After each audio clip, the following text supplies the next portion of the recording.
आप सभी को जय मसीह। एक बार फिर से हम प्रभु को धन्यवाद करते हैं कि आप जो अपोस्तल डीपी डन ने जो आज के दिन जो शिक्षा दिया है 19 अप्रैल को, उसी शिक्षा को हम हिंदी में आप लोगों के लिए ट्रांसलेट करने के लिए हम जिस कोशिश कर रहे हैं। प्रभु विश्वास करते हैं प्रभु आप हमें सहायता करें ताकि आप तक ये शिक्षा हम पहुँचा सकें। तो एक बार फिर से आप सबको जय मसीह और यीशु मसीह के नाम से आप सभी को नमस्कार। और महान और अच्छा और जीवते परमेश्वर जो अच्छा बहुत अच्छा परमेश्वर है, उनकी ओर से आप सभी को जय मसीह। हमारा परमेश्वर जो है अच्छा, अति अच्छा, बहुत अच्छा परमेश्वर है। और शैतान जो है इतना ज़्यादा बुरा है, बहुत ही बुरा है वो।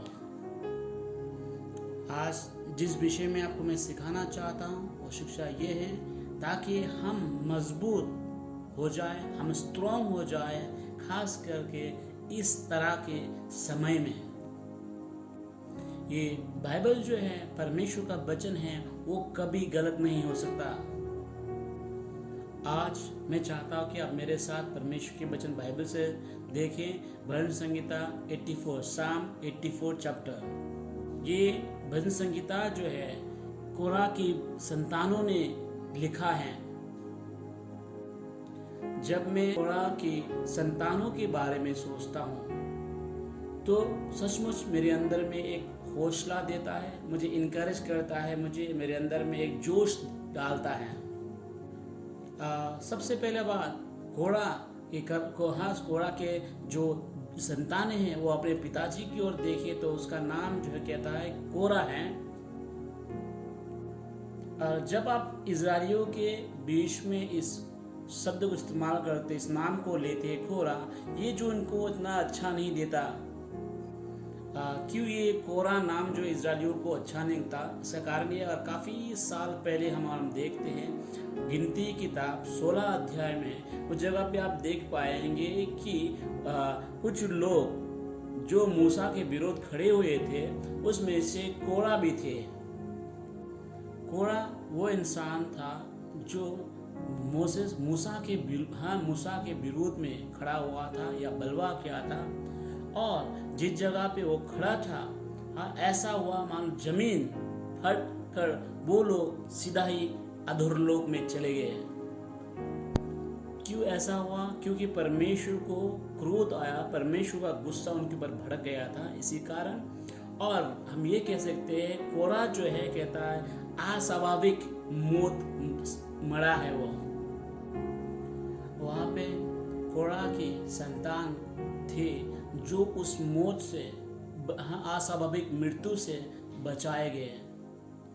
और उन कोरा के संतान में से कुछ ऐसे संतान थे जो प्रभु के लिए पूरी तरह से अपने आप को समर्पित करने वाले और प्रभु के लिए पूरी तरह से जोशीला बना है। और उनमें से कुछ जो है कहता है एक गाय का गीत गाने वाले, परमेश्वर के लिए भोजन परमेश्वर के लिए स्तुति प्रशंसा करने वाले बना। और कुछ में हम देखते भजन संहिता किताब में से कुछ गीत जो उन्हीं के द्वारा लिखा गया है। और जबकि हम देखते हैं भजन संहिता 42 चैप्टर को या 42 चैप्टर को हम जब देखते हैं उस जगह पे हम ये भी उनके द्वारा लिखा गया है। और जब इस वचनों को जो हम देखते हैं इसमें हम देखते हैं कितना ज़्यादा वो लोग प्रभु के लिए, उनके अंदर में प्यास है, भूख है प्रभु के लिए कितना ज़्यादा उनके अंदर में चाहत है। हम देखते हैं कितना ज़्यादा वो प्यासा है परमेश्वर के लिए और उनके अंदर में कितना ज़्यादा चाहत है कि परमेश्वर के घर में आने के लिए, प्रभु की उपस्थिति में आने के लिए। और हम देखते हैं लोग कितने ज़्यादा उनके अंदर में चाहत है कि परमेश्वर का घर में आने के लिए, प्रभु की उपस्थिति में आने के लिए। और देखा जाए तो ऐसा है कि मानो वो परमेश्वर के घर में आने के लिए और किसी भी चीज़ को लोग कुर्बान करना पड़ा, किसी भी चीज़ को देना भी पड़ा, उसको देने के लिए भी वो परवाह नहीं करेंगे। अगर हम देखते हैं उनकी चाहत, कितना ज़्यादा उनकी चाहत है उनके अंदर परमेश्वर के घर में आने के लिए, हम देखेंगे जब भजन संहिता 84 चैप्टर का वर्स नंबर 10 में इस तरह से कहता है, क्योंकि तेरे आंगनों में का एक दिन और कहीं 1000 दिन से उत्तम है। दुष्टों के डेरों में वास करने से अपने परमेश्वर के भवन की डेबरी पर खड़ा रहना ही मुझे अधिक भाता है। जो वचन हमने अभी पढ़ा है, इस वचन के द्वारा हम ये समझते हैं कि उनके अंदर में इतना ज्यादा चाहत है परमेश्वर की उपस्थिति में आने के लिए।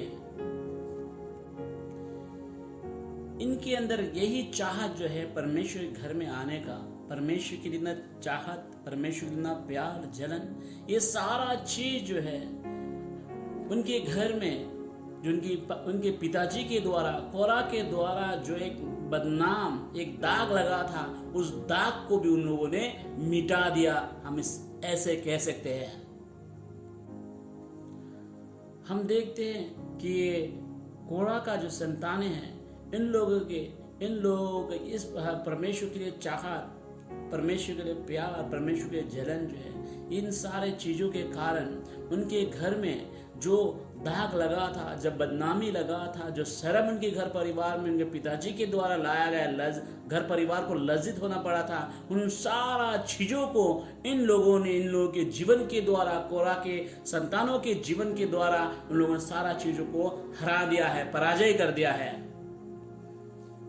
पीढ़ी से पीढ़ी जो आया हुआ दाग, बदनामी, वो सारे चीज जो है इनको, कोरा के संतानों को जो है नीचे गिरा नहीं पाया, नीचे दबा नहीं पाया।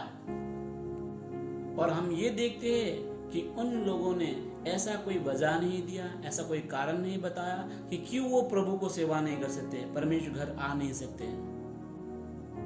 कारण ये है क्योंकि उन लोगों के अंदर परमेश्वर के लिए प्यार और परमेश्वर के घर में आने के लिए प्यार, उनके अंदर में परमेश्वर के लिए जो प्यार और परमेश्वर के घर में आने के लिए जो प्यार है, इनके अंदर में ये पवित्र चाहत परमेश्वर के लिए, परमेश्वर घर में आने के लिए, इसी कारण परमेश्वर ने उनको साबित किया है, परमेश्वर उनको ऊंचा और ऊंचा उठाया है।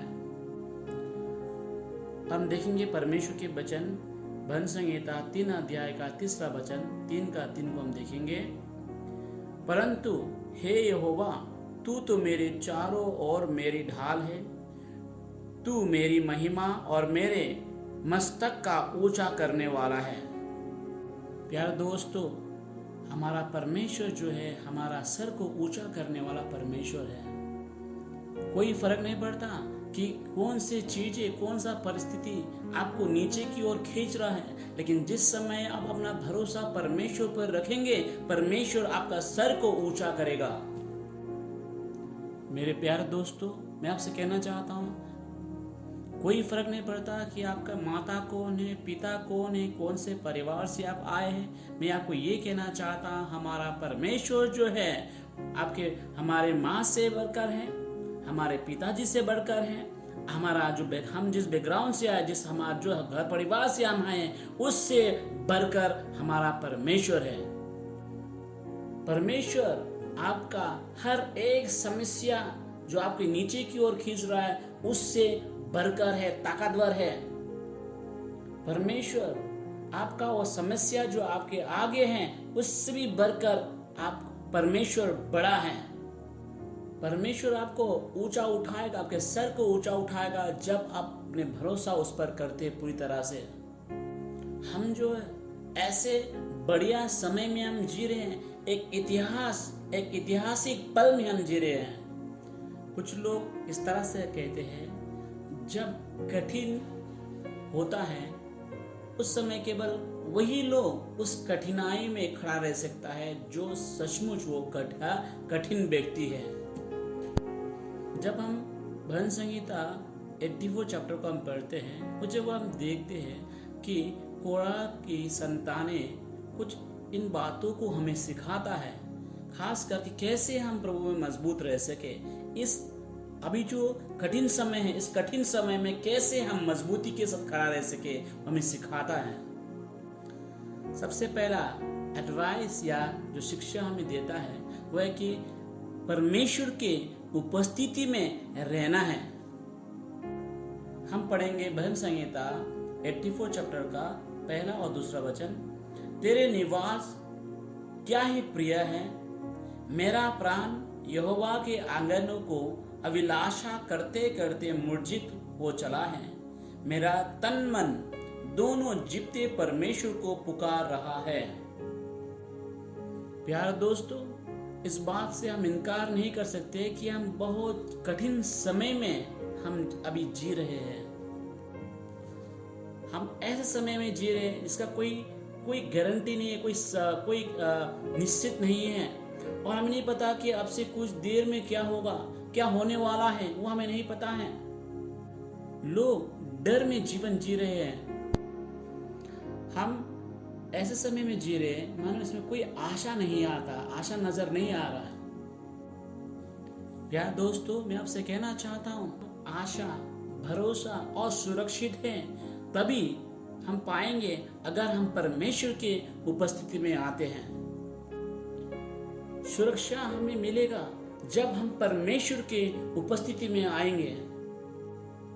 परमेश्वर का वचन नीति वचन की किताब 18 अध्याय का 10वां वचन में कहता है, यहोवा का नाम दीर्घगढ़ है, धर्मी उसमें भागकर सब दुर्घटनाओं से बचाते हैं।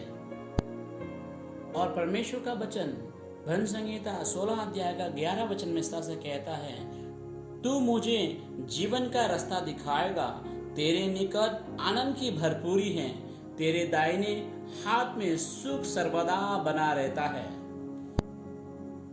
और परमेश्वर के वचन भजन संहिता 91 जो परम प्रधान के छाए हुए स्थान में बैठा रहे, यानी कि जो परम प्रधान के छाए हुए स्थान में बैठा रहेगा वो सर्वशक्तिमान के छाए में ठिकाना पाएगा।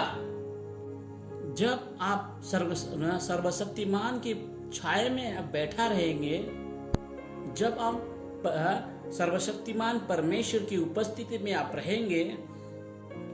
अब मेरा सवाल आपसे है, आप मुझे बताइए फिर आपको कौन छू सकता है, कौन आपको नुकसान कर सकता है।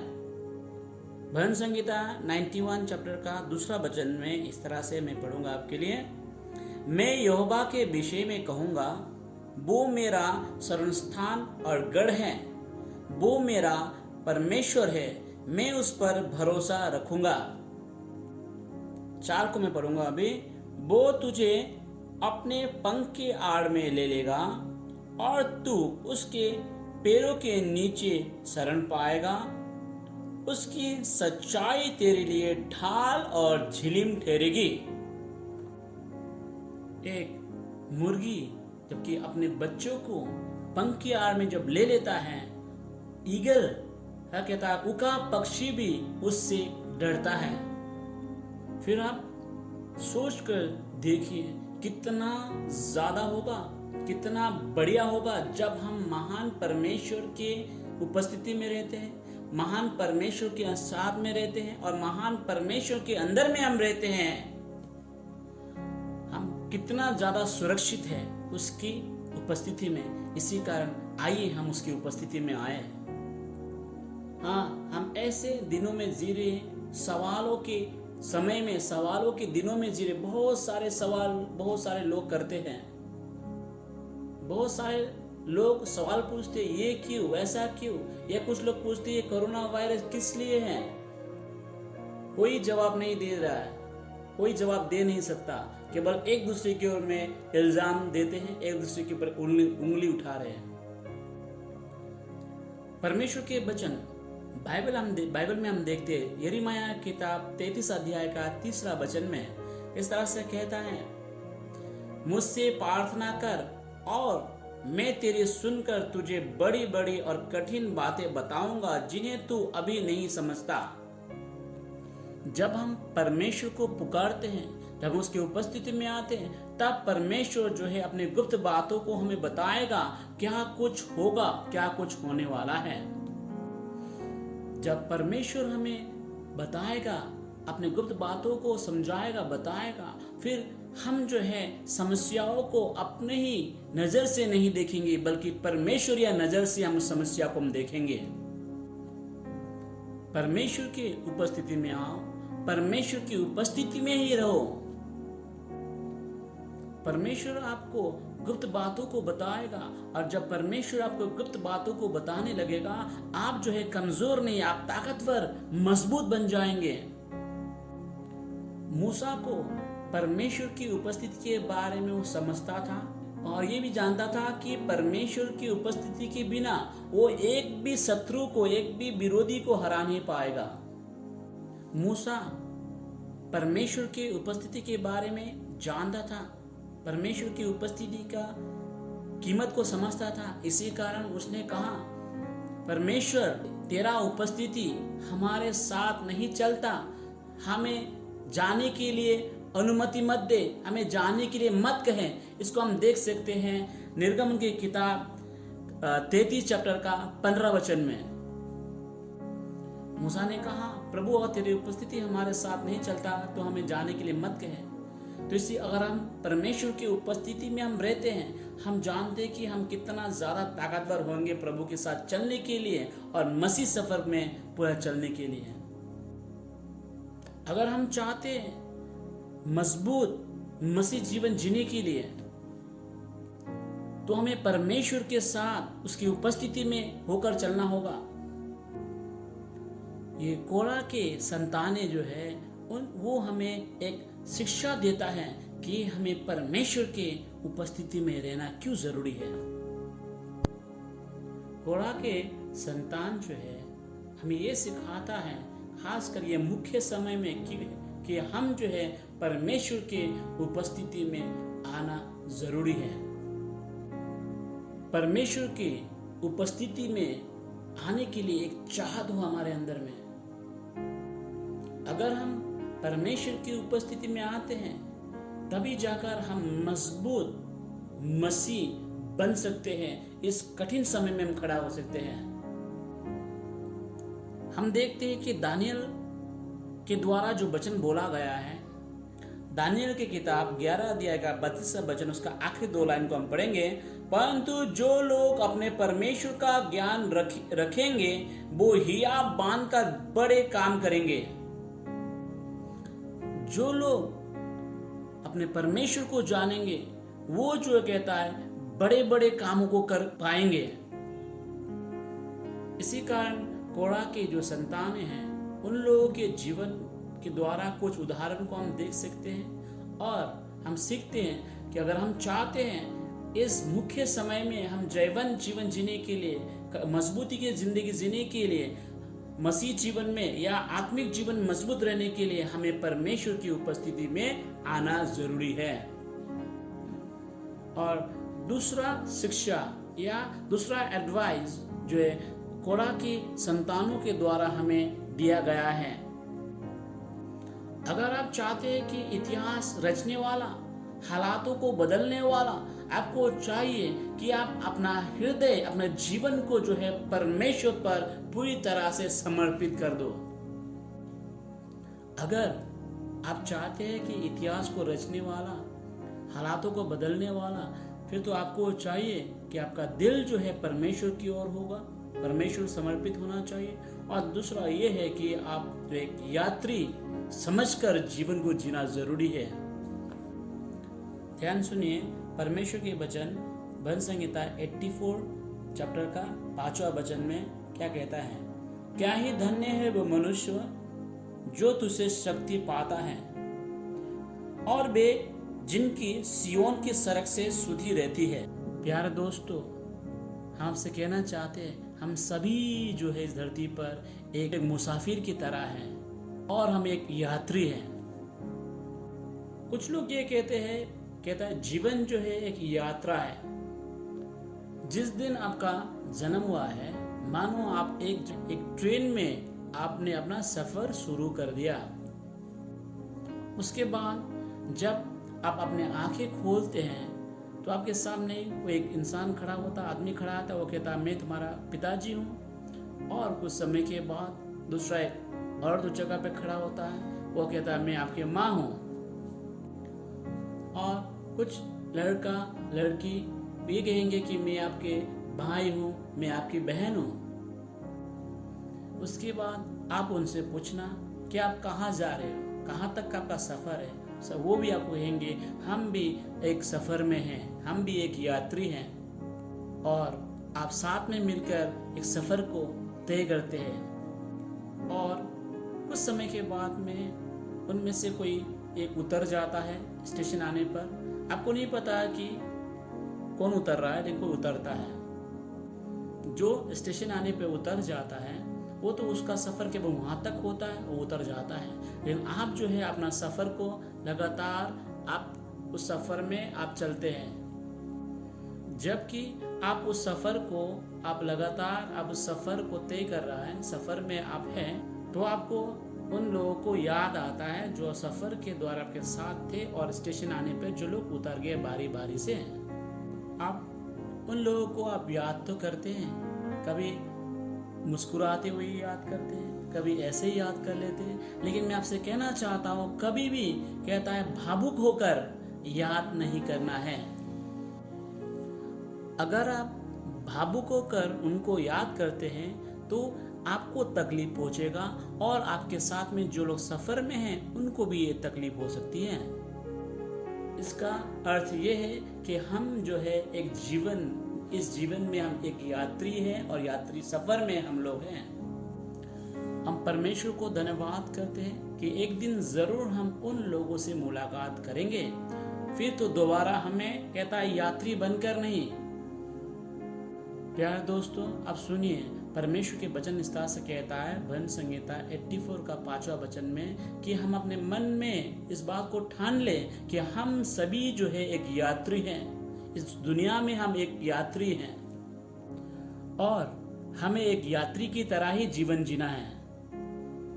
जब तक हम इस दुनिया में हैं, हमारा मन में ठान लेना है कि हम जो है एक यात्री हैं। जब तक हम इस धरती पर हैं, हम इस बात को ठान लें और इस बात को जान लें, और हमें याद दिलाना अपने आप को। कोई फर्क नहीं पड़ता कि ये संसार आपके लिए कितना अच्छा है और कितना बुरा है। कोई फर्क नहीं पड़ता कि अगर मान लीजिए आपके पास में अच्छा घर है, अच्छा गाड़ी है, अच्छा बिजनेस है, आपके पास में बैंक में बहुत सारा पैसा भी है। अपने आप को याद दिलाइए कि आप जो है इस संसार में एक यात्री है, एक मुसाफिर है। कोई बात नहीं अगर आपके पास में घर नहीं है खुद का, आपके पास में बैंक में कोई पैसा नहीं है आपका, क्योंकि हम सभी जो है एक यात्री हैं और एक मुसाफिर है इस धरती पर। हाँ, हम जो एक सफर में हैं, इसी कारण हम अपने आप को याद दिलाना चाहिए ये संसार हमारा हमेशा रहने का घर नहीं है। हम देखेंगे इब्रानी किताब 13 अध्याय का 14 वचन में क्या कहता है, क्योंकि यहाँ हमारा कोई स्थायी नगर नहीं, वरन हम एक आने वाले नगर की खोज में हैं। फिलिपी किताब 3 अध्याय का 20वां वचन को हम पढ़ेंगे, पर हमारा स्वदेश स्वर्ग पर है, और हम एक उद्धारकर्ता प्रभु यीशु मसीह के वहां से आने का बाट जो रहे हैं। दूसरा कुरिन्थियों की किताब 5 अध्याय का 1 वचन को हम पढ़ेंगे, क्योंकि हम जानते हैं कि जब हमारा पृथ्वी पर का डेरा सिरा का घर गिराया जाएगा, तो हमें परमेश्वर की ओर से स्वर्ग पर एक ऐसा भवन मिलेगा जो हाथों से बनाया हुआ घर नहीं, परंतु चिरस्थायी घर है। इसी कारण ये संसार जो है हमारा हमेशा का रहने वाला जगह नहीं है, घर नहीं है। कोरह के संतानों के द्वारा ये हमें सिखाया गया है। अगर हम चाहते कि मजबूत होने के लिए हमें अपना हृदय जो है इस बात में डालना होगा कि हम इस संसार में एक यात्री हैं।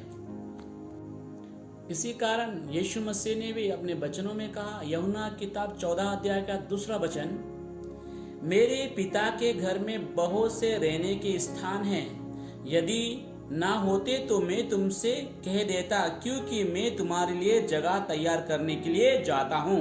और 3 वचन में कहता है, और यदि मैं जाकर तुम्हारे लिए जगह तैयार करूं तो फिर आकर तुम्हें अपने यहाँ ले जाऊंगा कि जहाँ मैं रहूं वहाँ तुम भी रहो। मुझे याद है उन दिनों में मैं एक गीत सुना करता था जो कहता है कि जिम, श्रीमान जिम के द्वारा गीत गाया करते थे। उनके गीतों में इस तरह का बोल है। वो गीत का अर्थ इस तरह से है, ये संसार मेरा घर नहीं है और मेरा धन जो है कहता है ऊपर परमेश्वर की घर में है वो धन। और ये गीत इस तरह से भी कहता है हम एक दिन चलते चलते हम जो है कहता है अपने घर वापस जाएंगे जहाँ से मैं आया हूँ। अभी सुनिए क्या होगा जब हम परमेश्वर की उपस्थिति में हम रहते हैं और हम जो है अपने हृदय में इस बात को डाला है कि हम इस संसार में केवल एक यात्री हैं। सुनिए भजन संगीता 84 चैप्टर का वर्स नंबर 7 में ऐसा कहता है, वे बल पर बल पाते जाते हैं, उनमें से हर एक जन सियोन में परमेश्वर को अपना मुंह दिखाएगा। जो लोग परमेश्वर की उपस्थिति में रहते हैं और जो लोग अपने हृदय में इस बात को डाला है कि हम एक यात्री सब इस दुनिया पे, वो लोग जो है दिन प्रतिदिन बल पाते रहेंगे, ताकतवर होते रहेंगे और परमेश्वर के उपस्थिति में वो रह पाएंगे। प्यारे दोस्तों, हमने अपना सफर प्रभु से शुरुआत किया है क्योंकि हम उसकी ओर से आए हैं। इसी कारण वापस भी हम उसके पास जाना है। हम कहीं और नहीं जाएंगे क्योंकि हमने उसकी ओर से सफर को शुरू किया है, उसकी ओर से हम आए हैं, वापस भी हमें उसके पास जाना है क्योंकि हम सभी जो है यात्री हैं और हमने अपने आप को परमेश्वर की उपस्थिति में रखा है। हाँ, कोई बात नहीं कि हमने क्या किया है, एक दिन हम जो है उसके पास वापस हमें जाना ही जाना है। जो समय परमेश्वर ने हमारे लिए रखा उस दिन हम जरूर जाएंगे। उस दिन हम इस संसार को जो हमारा हमेशा का रहने का घर नहीं है, इस घर को हम छोड़कर चले जाएंगे, जो हमारा उस घर में जाएंगे जो हमारे लिए इंतजार हो रहा है। इसी कारण हमें डरना नहीं चाहिए। और मान लीजिए कि और ये कोविड-19 आपको छू भी लेता है और हमें डरना नहीं चाहिए जब मौत आकर आपके द्वार खटखटाएगा, क्योंकि हमारा जीवन जो है हमारा परमेश्वर के हाथों में है। भजन संगीता 31 अध्याय का 15वां वचन में कहता है, मेरे दिन तेरे हाथ में है, यानी कि मेरा जीवन जो है परमेश्वर के हाथ में है। सुनिए, जैसा कोरा की संतानें जो है ये हमें ये शिक्षा देता है, जबकि हमने परमेश्वर की उपस्थिति में समय को बिताया है और अपने हृदय में इस बात को ठान लिया कि हम एक यात्री हैं, उसका परिणाम ये होगा कि हम जो है बहुत ज्यादा मजबूत हो जाएंगे, ताकतवर और ज्यादा ताकतवर हो जाएंगे हम तब तक जब तक कि हम परमेश्वर को मिल ना ले सियोन पर। हम जो है एक इतिहास को रचने वाला होगा और हालातों को बदलने वाला होंगे। हमें जो है समस्या हमें रोक नहीं सकता, समस्या के द्वारा हमें चलाया नहीं जाएगा। जबकि हमने अपने जीवन को परमेश्वर की उपस्थिति में रखा है और इस मन में ठान लिया है कि हम एक यात्री हैं और कोई भी परिस्थिति जो है हमारे जीवन को नुकसान नहीं कर सकता, क्योंकि हम जो है और शक्तिशाली हो जाएंगे, ताकत पाकर बल को पाएंगे और आप और हम जो एक इतिहास को रचने वाला होंगे और हम हालातों को बदलने वाला होंगे और कभी भी हम जो कहता है कि कंप्लेन करने वाला या बुरबुराने वाला नहीं होंगे। हम किसी को दोषी नहीं ठहराएंगे या हम जो है किसी के ऊपर में इल्जाम नहीं लगाएंगे। हम ये नहीं कहेंगे कि ये हालात मेरे लिए सही नहीं था, मेरे परिस्थिति सही नहीं था, इसी कारण मैं प्रभु में बढ़ नहीं पाया, आगे बढ़ नहीं पाया, कुछ कर नहीं पाया। हम इस तरह के वजह नहीं देंगे कि हालातों के कारण, परिस्थितियों के कारण मैं आत्मिक जीवन में बढ़ नहीं पाया, मैं कुछ नहीं कर पाया। शादीशुदा लोग इस बात को सुनिए, आप अगर आत्मिक जीवन में आप उन्नति नहीं कर पा रहे हैं तो आप अपने पति या पत्नी को दोष नहीं ठहरा सकते, इल्जाम नहीं लगा सकते।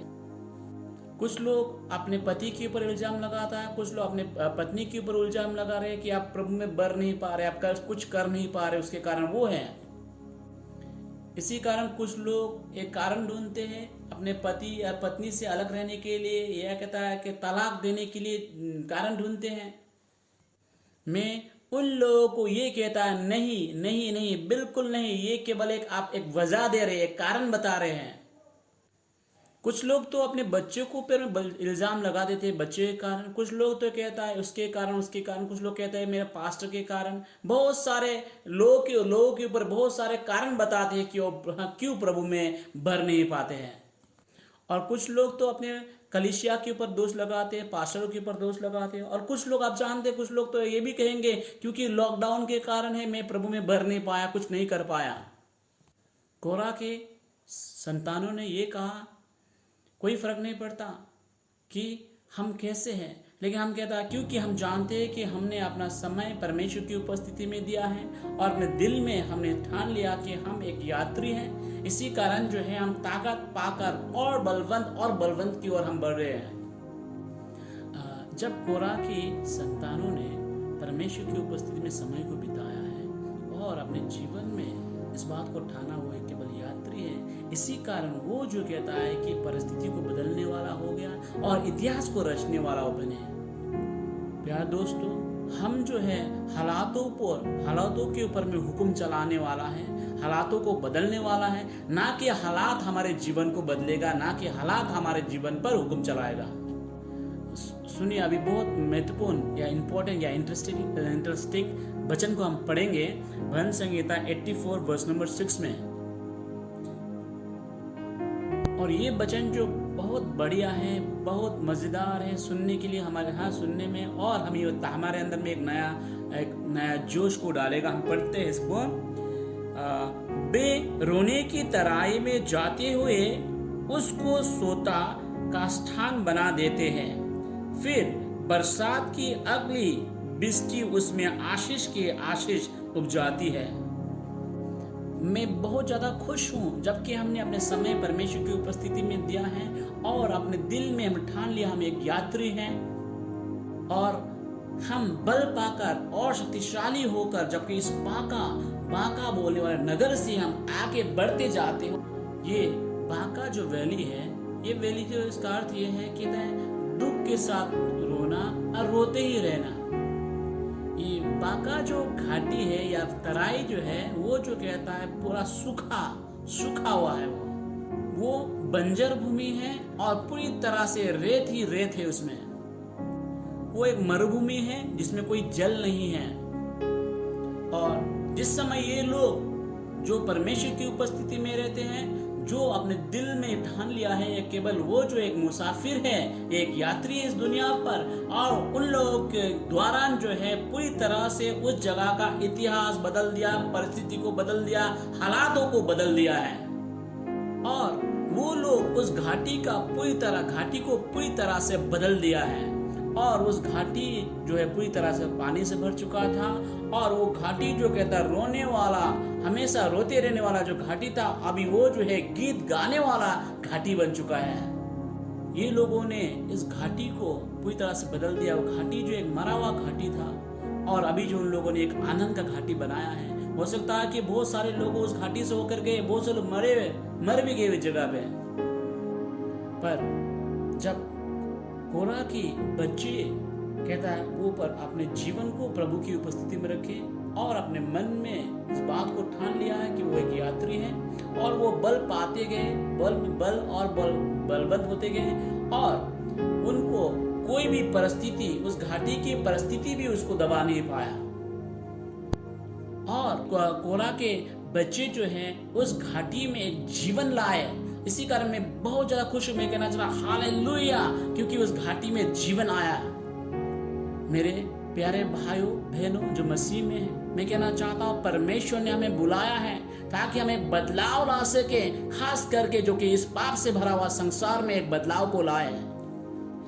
इस बात को याद रखिए, कि हम कुछ नहीं कर पाएंगे अगर हम अपने समय को प्रभु की उपस्थिति में नहीं देते और अपने मन में हम एक यात्री नहीं समझते और परमेश्वर की ताकत से अपने आप को हम भर नहीं लेते हैं। दोस्तों, मैं फिर से कहना चाहता हूँ, हम तब तक इस पाप से भरा हुआ संसार को हम इसमें बदलाव नहीं ला पाएंगे अगर हम अपने जीवन को प्रभु की उपस्थिति में नहीं लाते और अपने मन में इस बात को नहीं ठानते कि हम यात्री हैं। प्यार दोस्तों, हम इस संसार में एक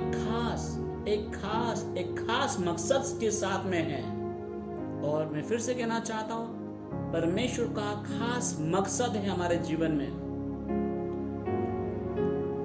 हम इस संसार में कोई बाई चांस नहीं आए या कोई अचानक नहीं आए या कोई संयोग में नहीं आए हैं, लेकिन परमेश्वर का योजना हमारे जीवन में है।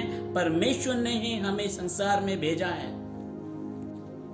हम इस संसार में माता पिता के गलती के कारण नहीं आए या कोई बिग बैंग थ्योरी की वजह से नहीं, कोई धमाका होकर संसार में आए, ऐसा भी नहीं है।